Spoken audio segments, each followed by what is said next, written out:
네, 저는 내가 얼마나 공부를 했는지를 스스로 돌아보는 게 굉장히 중요하다고 생각을 했어요. 근데 정말 뼈아픈 말이지만 저는 정말 실수도 실력이다라고 실수 생각을 실력이다. 해요. 그렇기 때문에 내 능력을 온전히 발휘하고 내가 그동안 공부한 걸 아낌없이 펼치기 위해서는 그런 정말 엄청나게 사소한 하나의 오류까지도 저는 최대한 없애야 된다고 생각을 많이 했어요. 모든 시험에 통한 합격 공식. 제가 이 책에서 또 굉장히 인상적이었던 거는 책상 높낮이까지 내가 네. 생각을 하고 그다음 온도를 또 조절하고 이런 것들. 네, 근데 굉장히 상세하게 그런 것들을 네, 네. 저는 그거 어떻게 생각하겠는지 너무 궁금하거든요.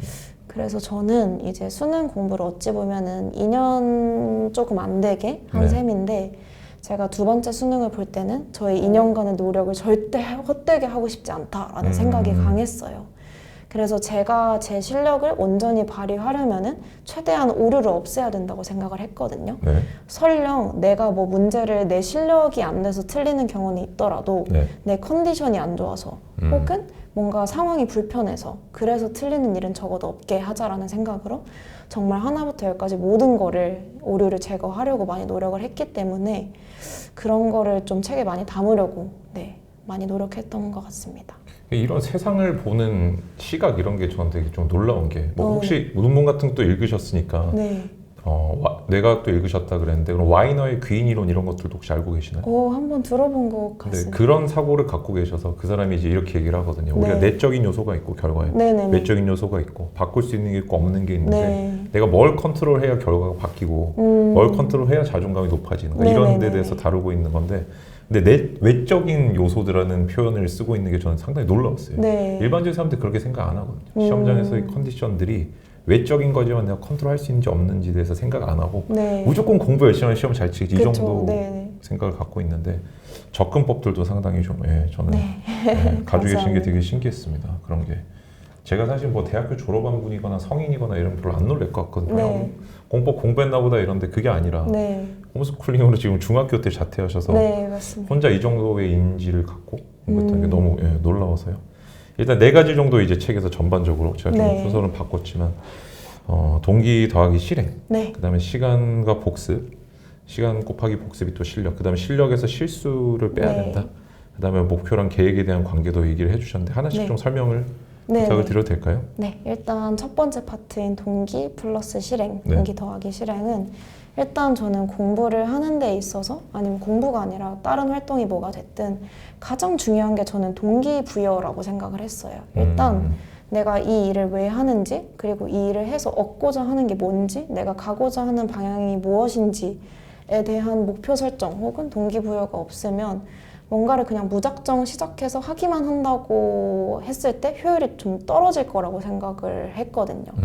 그래서 저는 동기를 가장 중요하게 강조를 했던 이유가 사실 지금 많은 학생들이 왜 공부해? 라고 물어보면 그냥 해요. 뭐 그냥 혹은 해요. 엄마가 시켜서 해요. 그냥 뭐 다들 하니까 대학 가려고 해요. 라고 대답을 하는 경우가 많을 것 같아요. 근데 저의 경우는 그건 아니었거든요. 사실 공부를 하는 것도 대입이라는 목표가 있었지만 대입이라는 목표 자체가 제가 즐겁기 위해서 제가 좀 양질의 공부를 하기 위해서 대학에 가서 좋은 사람을 만나기 위해서 등등 어떤 동기가 있었으니까 그거를 향해서 계속 달려나갈 수 있었던 것 같아요.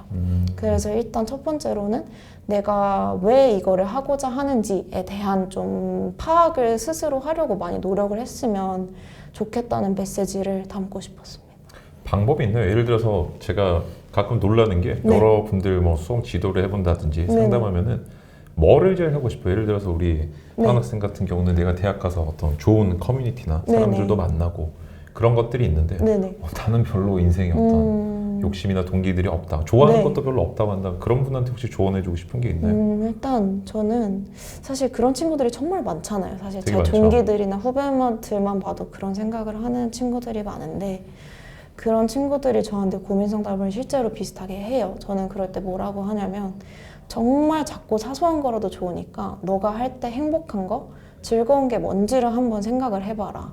그게 정말 뭐 진짜 사소한 거가 될 수도 있는데 저는 그런 것부터 하나씩 역추적을 해나가다 보면은 내가 이런 일을 할 때는 힘들지 않다, 적어도. 혹은 이런 일을 할 때는 편안하다라고 하는 게 저는 생각이 날 거라고 생각하거든요.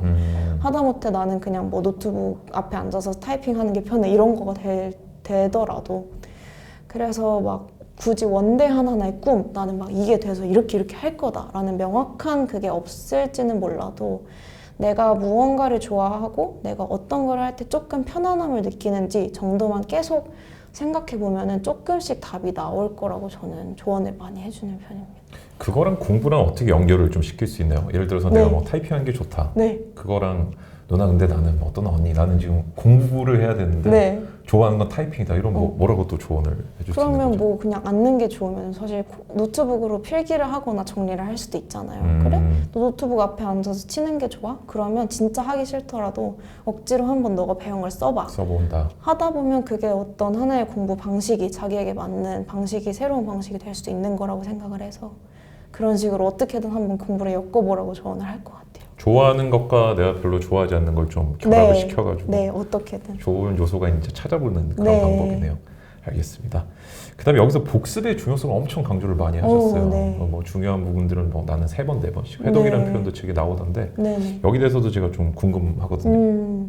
사실 저는 정말 많이 말하잖아요. 복습의 중요성이라는 걸. 네. 뭐 꼭 초등학교 때부터 선생님이 얘들아 꼭 예습 복습을 해라 이럴 정도로 복습이 정말 많이 강조되는 주제인 것 같은데 사실 저는 제가 직접 공부를 하면서 그 중요성을 몸소 체감을 했던 것 같아요. 왜냐하면 이제 수능 공부라는 게 모의고사도 되게 많이 풀고 아니면 기출문제도 많이 풀고 문제를 푸는 과정이 계속 반복되는 시간이잖아요. 네. 근데 한 번 문제를 풀고 내가 맞췄든 틀렸든 한 번 지나갔던 문제를 다시 풀어보려고 했더니 갑자기 못 풀겠는 저는 경험이 되게 많았었거든요. 네. 그래서 내가 그냥 문제를 한 번 풀었다고 혹은 개념을 한 번 필기했다고 내 머릿속에 온전히 들어온 건 아니구나 라는 걸 제가 느끼면서 그러면 이거를 내 머릿속에 완전히 집어넣으려면 다시 해야겠다. 반복해야겠다 라는 생각이 들면서 처음 뭐 풀었을 때는 다른 방식으로 풀어본다든지 처음에는 손으로 필기를 했으면 나중에는 뭐 마인드맵을 그려가면서 해본다든지 조금 변화를 주고 적어가면서 복습을 많이 하려고 직접 느끼면서 노력을 많이 했었어요. 방식을 다르게 한 이유가 있나요? 복습할 때마다? 사실 저는 똑같이도 했었지만 방식을 다르게 하면은 좋은 이유가 조금 저는 그것이 생각날 수 있는 다양한 회로를 만들어 놓는 게 중요하다고 생각하거든요.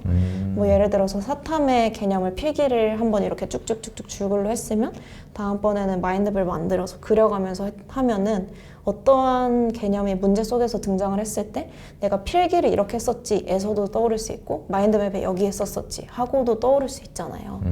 그러니까 어떤 개념이 내 기억 속에서 빨리 튀어나올 수 있는 다양한 경로를 만들어주는 방법이 복습을 변화를 주는 거라고 다양한 경로를 만든다. 네, 생각을 했습니다. 그리고 저는 또 뭐 책의 파트는 좀 다르지만 그것도 좀 보이더라고요.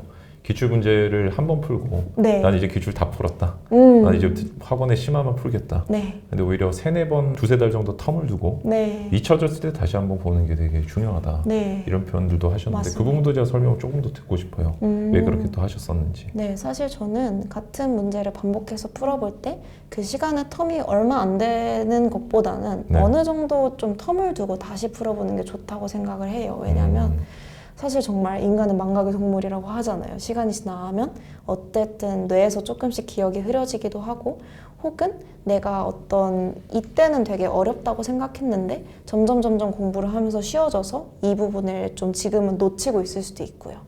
그래서 그랬던 거를 정말 최소 2달에서 혹은 뭐 6개월까지 텀을 두고 한번 풀어보면은 내가 예전에 이 지점을 왜 어려워했었지? 라고 다시 기억도 나고 그리고 그거를 예전에 잊혀졌었던 거를 머릿속에서 다시 집어넣으면 그게 점점 강화가 되는 것 같더라고요. 제가 했을 때.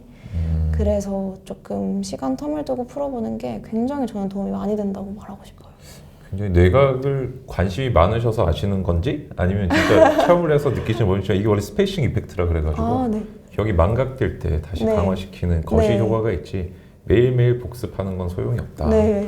까먹기 전에 복습해봐야 그거는 네, 뭐 네. 기억이 남아있는 그쵸, 상태니까. 그쵸. 근데 그래서 이 책에서도 표현이 그런 게 딱 나오더라고요. 내가 잊혀졌을 때쯤, 망각했을 때쯤 다시 하는 게. 네. 근데 그게 정확하게 근거가 있는 거거든요. 당연히 아시겠죠. 에빙하우스의 망각곡선이라든지 그런 것들이. 네, 망각곡선. 그 망각곡선 자체가 중요한 게 아니라 스페이싱 이펙트, 이 텀을 두지 않으면 네. 기억이 강화가 되지 않는다. 그래서 그 용어도 정확하게 또 얘기를 해주셔서 저는 네. 어떻게 하시지? 그런 생각을 또 하게 됐었는데 그 책을 읽으면서 개인적으로 또 궁금했던 부분이었어요. 네네. 그래서 복습에서 스스로 그렇게 생각을 많이 하시는구나. 네. 기출을 그리고 혹시 보시는 분들 중에 네. 제가 굉장히 인상적이었던 거는 6년 전에 수능 만점자분이 자기는 네. 기출을 너무 많이 봐서 이제 다 거의 외운다는 거예요. 답도 외우고 모든 걸 해설할 수 있을 정도다. 그런데 네. 한편으로는 또 유명한 또 어떤 강사님이 기출 너무 많이 보지 마라, 아껴 풀어라라는 네. 얘기도 하고 했는데 저는 두 개가 모순 없이 다 설명이 이제 된다고 생각은 하지만 네. 어떤 학생이 만약에 기출 저는 이미 충분히 많이 풀었어요. 네. 더 이상 안 보고 싶어요 이렇게 한다면 뭐 조언해주고 싶은 말이 있나요?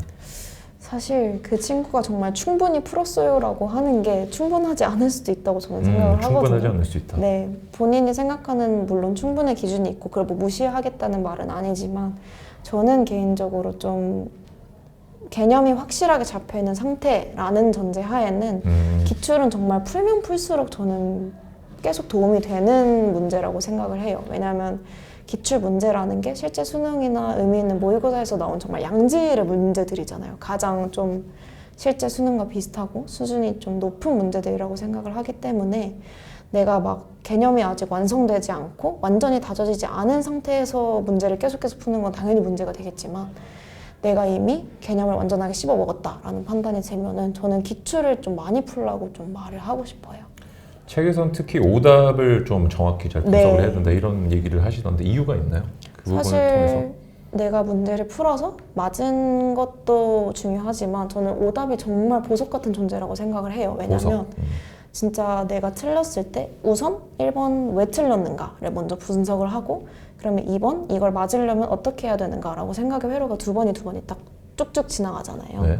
근데 그런 생각을 하면서 일단 1번 왜 틀렸는가에서 유사한 저의 경우에는 분석을 해보면 왜 틀렸는가라는 질문을 스스로에게 던졌을 때 이거와 비슷한 유형의 문제들을 계속해서 틀려왔던 경험이 많았어요. 유형이 팝업이 딱 돼요? 그렇게 했을 때? 팝업까지는 아닌데 뭔가 이렇게 책을 보다 보니까 제가 틀린 문제가 좀 다 비슷한 분야 혹은 공식을 적용했을 때 틀렸던 경험이 많았거든요. 네. 그러다 보니까 내가 왜 틀렸지?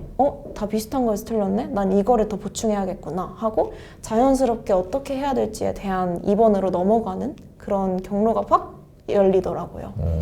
그래서 그렇게 하면서 왜 틀렸는지 일단 알고 어떻게 해야지 내가 이걸 다음엔 맞을까? 어떻게 해야지 다음엔 비슷한 유형의 문제를 틀리지 않을까를 생각을 하다 보면은 이런 공식도 적용해보고 아니다, 이거는 비효율적이다. 다른 방법도 가보고 하면서 저는 정말 오답 수정하면서 굉장히 많이 실력이 늘은 것 같아요. 지금 생각해보면. 이건 어떻게 깨닫게 되신 거예요? 사실 처음에는 그냥 네. 틀리면 기분이 사실 나쁘잖아요. 네. 그러니까 그냥 틀렸다, 다음에 그냥 맞아야지 하고 오답을 대충 넘어가고 그냥 맞은 문제에만 사실 집중을 했었어요. 처음에는.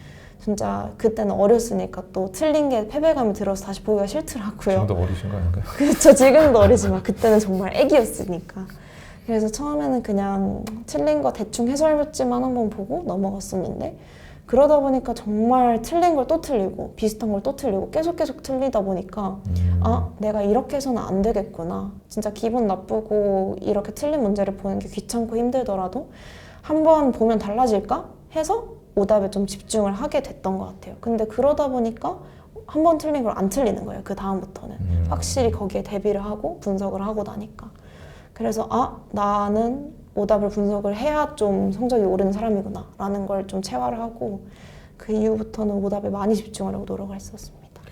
이게 이제 또 하여튼 뭐 신경 교육학에서 말하는 템플릿 이론이라고 그러는데 내가 네. 뭔가를 이렇게 공부하고 할 때 네. 하나하나의 문제를 맞고 틀리고가 네. 중요한 게 아니고 네네. 아까도 이제 비슷한 유형의 것들이 떠오르냐 질문을 했던 네. 게 유형에 대한 접근법이 확립돼 있지 않고 하면은 책에도 나오잖아요. 내가 네네. 예번에 맞췄는데 다음에 틀린다든지 네, 맞습니다. 이런 것들도 발생을 하고 네. 근데 거기에 대해서 접근을 되게 또 잘 하신 것 같아요. 신기하게.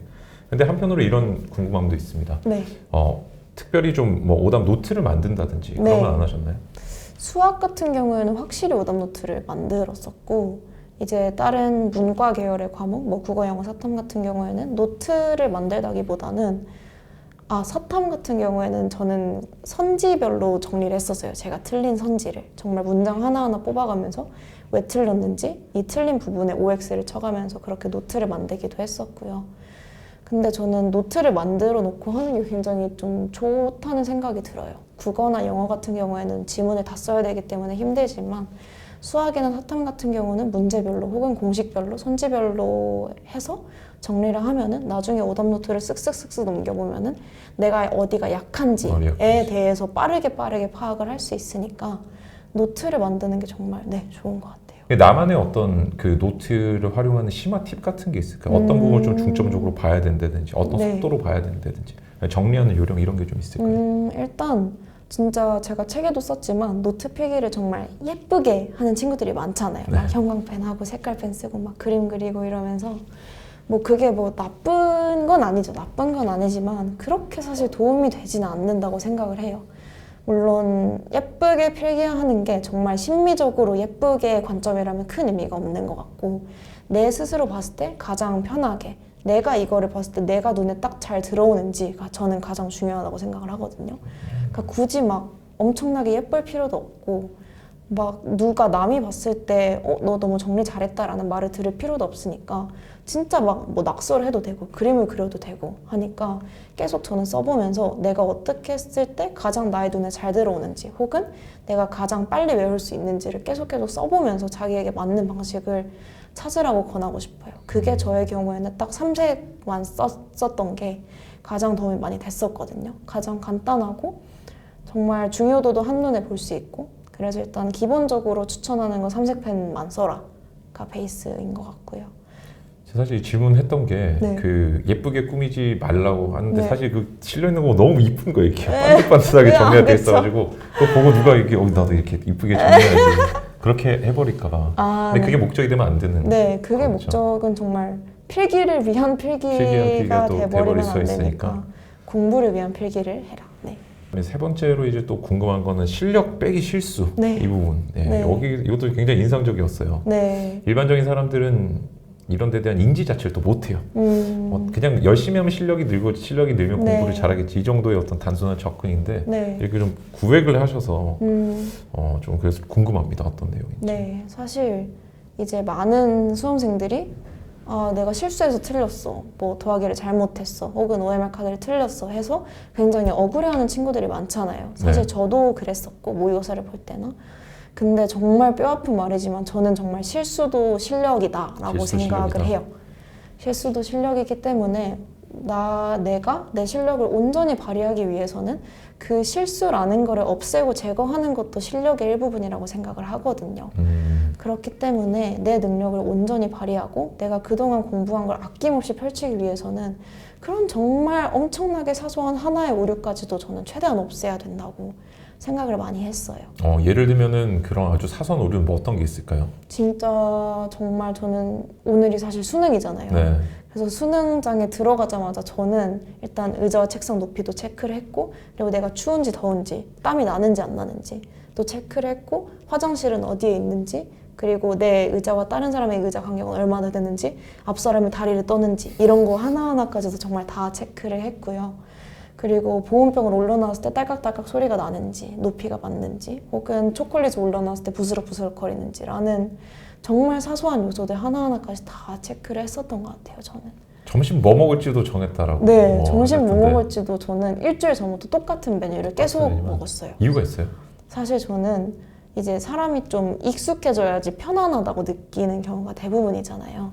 내가 평소에 계속해서 하던 활동은 딱히 긴장하지도 않고 당황스럽지도 않은데 괜히 또 이제 많은 수험생들 부모님들이 수능이니까 막 보양식 싸주시고 막 전복죽을 해주신다든지 이런 경우가 되게 많은데 저는 그런 것보다도 내가 가장 익숙한 거에서 제일 편안함을 느낀다는 생각을 했어서 일주일 전부터 내가 그 수능 스케줄에 익숙해지도록 계속 연습을, 훈련을 했던 것 같아요. 어찌 보면.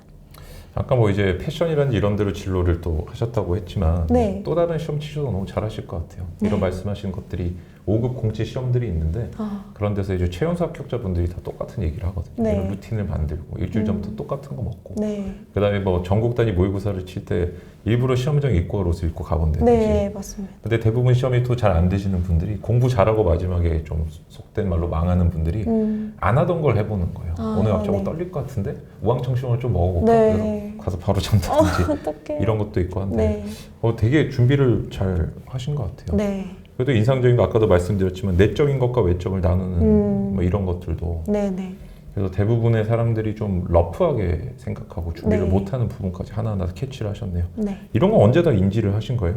사실 제가 이제 수험 홈스쿨링 할 때, 그러니까 대학 입시를 시작하기 전에도 이제 굉장히 책을 많이 읽었지만 입시를 하면서도 책을 놓지를 않았어요. 그래도 막 하루에 한 권씩은 못 읽었지만 정말 제가 생각했을 때 일주일에 한두 권씩은 계속 읽어왔던 것 같아요. 공부하면서요? 네, 공부하면서요.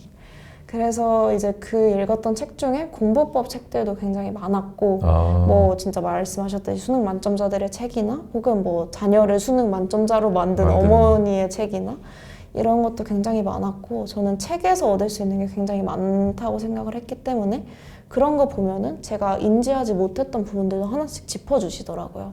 그래서 그런 정보를 계속 수집해가면서 아, 이것도 체크해야겠다, 이것도 확인해봐야겠다 하면서 제가 체크해야 될 거의 리스트를 하나씩 늘려갔었던 것 같아요. 그런 걸 토대로 이렇게 실력을 네. 또 쌓기 네네. 그렇게 됐던 거군요. 알겠습니다. 마지막으로 이제 목표랑 계획의 관계 네. 이 부분도 좀 설명해 주세요. 사실 사람들이 너의 목표가 뭐야? 라고 물어보면은 굉장히 뭔가 부담스럽다고 느끼는 경우가 많은 것 같아요. 네. 뭔가 나는 뭐 어떤 대기업에 들어가서 막 부장이 되겠다, 임원이 되겠다. 그쵸? 되게 원대한 목표를 말해야겠다는 부담감에 휩싸이시는 경우가 많은 것 같은데 저는 목표를 최대한 짜잘하게 나누는 게 오히려 더 도움이 될 거라고 생각을 하거든요. 네.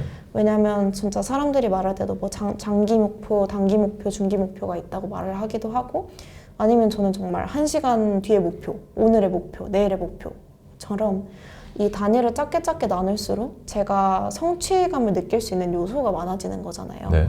그럼 거기서 자신감을 얻고 조금 더 큰 목표, 조금 더 긴 목표를 해나갈 어떤 하나의 원동력을 얻을 수 있는 것 같아요. 원동력. 네, 그래서 제가 수능 공부를 할 때도 책에도 썼지만 정말 저는 하루 단위로 목표를 세웠었어요. 오늘의 목표. 뭐 국어 비문학 지문을 하는데 어제는 20분이 걸렸다. 그러면 오늘 19분으로 줄여보자. 이런 식으로.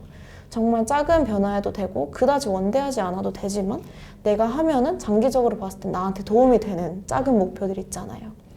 그래서 그런 걸 세우면서 어떨 때는 성취를 하기도 하고 당연히 뭐 어떨 때는 실패할 수도 있지만 성공과 실패 자체가 크게 중요하다기보다는 그 목표를 세우고 내가 내일은 어떤 목표를 정할지에 대해서 혼자서 생각해보는 게 제 자신의 실력과 뭔가 성향을 파악하는 데 되게 도움이 많이 됐었던 것 같아요. 또 한편으로는 그 속에 생활도 굉장히 좀 빡빡하게 하신 것 같은데 16, 네. 2, 6이었나요? 네, 맞습니다. 그것도 한번 좀 이 계획이라든지 목표랑 네. 관련해서 좀 설명을 해주시면 좋을 것 같아요. 제가 16대 2대 6으로 살았다고 말씀을 드렸는데 이제 16, 16시간이 공부 시간, 2시간이 이제 휴식 시간, 그리고 6시간이 수면 시간이었어요. 사실 제가 뭐 1년 10개월 내내 이렇게 살았던 건 아니고 이제 후반부로 갈수록 이거를 정말 많이 지켜갔고 그 전에는 뭐 15대 뭐 몇 대 몇이 되더라도 굉장히 비슷한 비율을 유지해가면서 열심히 공부를 했었는데 사실 저는 목표는 크게 잡으라는 생각을 가지고 있어요. 네. 근데 크게 잡으라는 게 정말 막 말도 안 되는 걸 잡아라가 아니라 내가 과연 할 수 있을까라는 생각이 들어도 괜찮으니 너무 작은 목표보다는 조금 나의 기준을 높여서 내가 해낼 수 있을까라는 의구심이 들더라도 일단 목표를 크게 잡아야 조금 실패하더라도 훨씬 좋은 결과를 얻을 수 있다고 생각을 했거든요. 그래서 16대 2대 6이라는 목표를 정하고 그대로 살자라고 생각을 하니까 처음에는 뭐 공부 시간이 14시간일 때도 있었고 15시간일 때도 있었지만 뭔가 내가 더 해야겠다, 공부를 더 해야겠다는 의지가 계속 들더라고요. 목표가 높다 보니까. 그러다 보니까 조금 더 노력해야겠다는 생각도 끊임없이 하게 됐었던 것 같고요. 한편으로는 이 영상을 보시는 분들께서 네. 아까 보면 계획 짜잘하게 세우라고 했던 것 같은데요 라고 하면서 네. 원대하게 또 세우는 거랑 모순되지 않냐라고 할 수도 있을 것 같거든요. 네. 여기에 대해서 혹시 뭐 얘기를 해줄 수 있다면? 제가 말하는 너무 원대한 목표를 세워야겠다는 부담감에 휩싸이지 말라는 거는 뭔가 너무 먼 일 아니면 혹시 내가 하기 위해서 정말 많은 노력이 필요한 많은 시간이 소요되는 걸 원대하다라는 표현으로 잡았던 거고 공부 시간을 세우거나 오늘의 당일을 계획을 세우는 거 혹은 내가 시간 분배를 하는 거에 있어서는 조금 욕심을 내봐도 된다는 말씀을 드리고 싶었어요. 참 이런 것들도 뇌과학을 읽으셔서 그런지 그냥 아시게 되는지 저는 재밌는 게 또 에킨슨의 또 성취동기 이론이라는 게 있어가지고 네. 너무 쉬운 거나 너무 어려운 건 사람이 하기가 싫다. 네. 최적의 성취동기를 발휘하는 게 내가 현재 할 수 있는 것보다 살짝 난이도가 높은, 네. 살짝 높은. 그 속에서 조그만 성취들을 만들어갈 정도의 나누는 게 굉장히 중요하다라는 네. 얘기를 해서 저는 두 개를 충돌 없이 듣지만 네. 궁금해하시는 분들도 아마 있을 것 같더라고요. 그리고 지금 제가 이제 듣다가 아까 또 하나 또 생각이 났던 게 계획을 세울 때 네. 계획 세우고 책에 보면 또 이제 플래너의 예시가 있는데 네네. 밑에 보니까 하루에 대한 평가가 있더라고요. 네. 그런 것들도 중요한가요? 네, 저는 내가 얼마나 공부를 했는지를 스스로 돌아보는 게 굉장히 중요하다고 생각을 했어요. 그게 네. 공부의 양이 될 수도 있고 혹은 그날 공부의 질이 될 수도 있고 그냥 내가 오늘의 성취도는 얼마인지 내가 이렇게 공부를 하면서 집중을 잘 했는지 혹은 뭔가 좀 오늘은 컨디션이 안 좋았다거나 그런 것도 굉장히 상세하게 기록을 했어요.